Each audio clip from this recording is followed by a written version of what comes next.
И събра ги там и всякакви други. Така. Единствените хора, които не желая по никакъв начин, и аз нямам нито нужното търпение, нито нужните нерви, с които искам да се занимавам за в бъдеще, са съвременните фарисеи.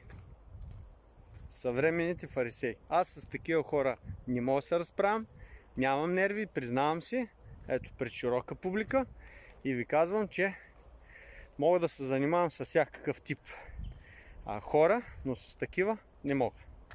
Защо? Защото логическият човек на всеки правилен отговор, който ти му даваш, има по 10 000 логически въпроса. Даже и по повече.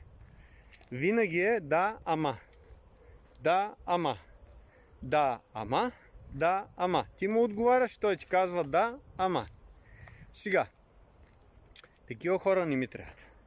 Трябват ми хора, които са понапипали, че официалната, нали, така,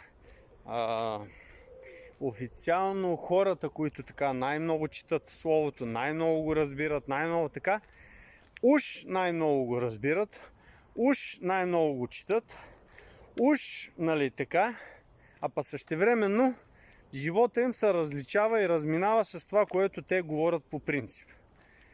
Така. И тези хора, които са го напипали това нещо, огорчени хора също не ми трябват. Няма да ставам болница на огорчени хора. Абсурд. Защото и такива има много, нали? Не. Хора, с които Христос дружеше на планетата Земя.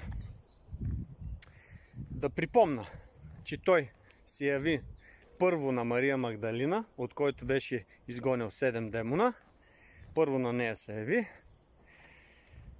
Някак си така, след като